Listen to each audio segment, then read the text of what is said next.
இந்த வீக்கெண்ட் தியேட்டர்ஸில் ஸ்ட்ராங்காக ரன் ஆகிட்டு இருக்க லோகேஷ் கனகராஜுடைய டிசி, ஸ்பைடர்மேன், ஜனநாயகன், அப்புறம் மாதவனுடைய ஜிடிஎன். ஸோ இந்த 4 படமே இன்றைக்கி சென்னை சிட்டியில் என்ன மாதிரி பெர்ஃபார்மன்ஸ் பண்ணிக்கிட்டு இருக்குன்னு சொல்லி இந்த வீடியோவில் இப்போ நம்ம டீட்டெயில்டாக பார்க்கலாம். இன்றைக்கி ஜனநாயகன் எடுத்துக்கிட்டோம்னா டோட்டலாக 159 ஷோஸ் ஷெடியூல் பண்ணியிருக்காங்க. ஸோ அதில் 68 ஷோஸ் ஃபாஸ்ட்டு ஃபில்லிங்கில் போய்கிட்டு இருக்கு. ஸோ இந்த வீடியோ எடுக்கிற வரைக்கும் ஒரு ஷோ கூட சோல்ட் அவுட்டில் இல்லை. ஸோ இந்த படத்தோட இந்த பெர்ஃபார்மன்ஸ் பொறுத்த வரைக்கும் என்னோட ஒப்பீனியன் என்னென்னா, இந்த படத்துக்கு இது 3rd வீக். ஸோ 3rd வீக்கில் இந்த பெர்ஃபார்மன்ஸ்ன்றது 2nd வீக்கில் இது பண்ண பெர்ஃபார்மன்ஸை விட ஒரு பெட்டராக தான் எனக்கு தோணுது. ஏன்னா 2nd வீக்லலாம் பார்த்தோம்னா கிட்டத்தட்ட 70 ஷோஸும் கம்மி தான் காஸ்ட் ஃபீலிங்கில் போய்கிட்டு இருந்துச்சு. ஸோ இப்போ ஈக்குவலாக பண்ணிக்கிட்டு இருக்குது. ஸோ பரவாயில்லன்னு தான் நான் சொல்லுவேன். ஸோ இது ஒரு குட் லெவல் பெர்ஃபார்மன்ஸ் தான்.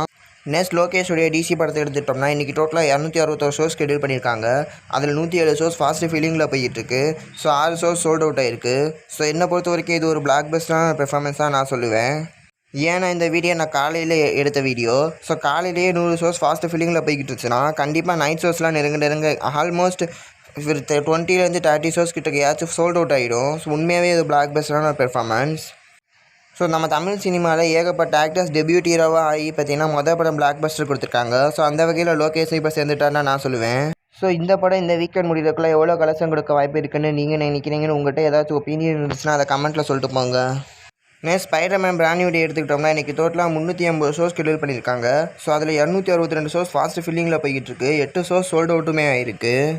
ஸோ என்னையை பொறுத்த வரைக்கும் இதெல்லாம் ஒரு எக்ஸ்ட்ரானரியான ஒரு பெர்ஃபார்மன்ஸ் தான் நான் சொல்லிடுவேன். ஏன்னா இந்த படத்துக்கு இது 2nd வீக். ஸோ 2nd வீக்கில் ஜனநாயகன் பண்ண பெர்ஃபார்மன்ஸை விட டபுள் மடங்கான பெர்ஃபார்மன்ஸ் இது பண்ணிக்கிட்டு இருக்கு. நான் ஆல்ரெடி சொன்ன மாதிரி இது நான் காலையில் எடுக்கிற வீடியோ. ஸோ இப்போவே 200க்கும் அதிகமான ஷோஸ் ஃபாஸ்ட் ஃபீலிங்கில் போய்கிட்டு இருக்கா. நைட் ஷோஸ்லாம் நெருங்க கண்டிப்பாக 60 ஷோஸ் கிட்ட சோல்ட் அவுட்டே ஆக வாய்ப்பு இருக்குது. ஸ்னேஸ் இந்த படம் இப்போவே இந்தியாவில் 400 கோடி கலெக்ஷனை தாண்டிடுச்சுன்னு அஃபீஷியலாகவே சொல்லிட்டாங்க. ஸோ என்னோட கேள்வி என்னென்னா, இந்த வீக்கெண்ட் முடிகிறதுக்குள்ளே 500லேருந்து 550 கோடி கலெக்ஷனை இந்தியாவில் தொட வாய்ப்பு இருக்கான்னு நீங்கள் என்ன நினைக்கிறீங்கன்னு உங்கள் ஒப்பீனியனை கமெண்ட்டில் சொல்லிட்டு போங்க. ஸோ நான் தாண்டிடும் நான் நினைக்கிறேன். நெக்ஸ்ட் இந்த வீக்கெண்ட் ரிலீஸ் ஆன நம்ம மாதவனோட ஜிடிஎன் எடுத்துக்கிட்டோம்னா இன்றைக்கி டோட்டலாக 118 ஷோஸ் ஷெடியூல் பண்ணியிருக்காங்க. அதில் 60 ஷோஸ் ஃபாஸ்ட் ஃபீலிங்கில் போய்கிட்டு இருக்கு. So sold out 4 shows sold out ஆகிருக்கு.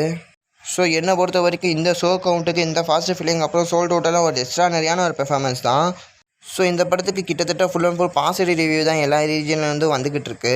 ஸோ ஏன்ட்ட கேட்டிங்கன்னா, இந்த படத்தை தேவையில்லாமல் டிசி படம் இந்த மாதிரி கிளாஸ்லலாம் விடாமல் ப்ராப்பரான ஒரு சோலோ ரிலீஸ் பண்ணியிருந்தா இதை விடவும் நல்ல பெர்ஃபார்மன்ஸை நம்ம எதிர்பார்த்துருக்கலாம். ஸோ ஓவராலாக பார்த்தோம்னா இந்த வீக்கெண்ட் ரன் ஆகிற ஜனநாயகன் அப்புறம் டிசி ரெண்டுமே ஒரு சர்டிஃபைட் படம். நீங்கள் ஸ்பைடர்மேன் ஆல்ரெடி பார்த்துட்டிங்கன்னா ஃபேமிலியாக இந்த படத்தை போய் பாருங்கள், ஒர்த்து. ஸோ அதையும் தாண்டி இந்த வீடியோ பார்க்குற நீங்கள் யாராச்சும் இந்த படத்தை பார்த்துருந்தீங்கன்னா இந்த படம் உங்களுக்கு எப்படி இருந்துச்சுன்னு சொல்லி கமெண்ட்டில் சொல்லிட்டு போங்க.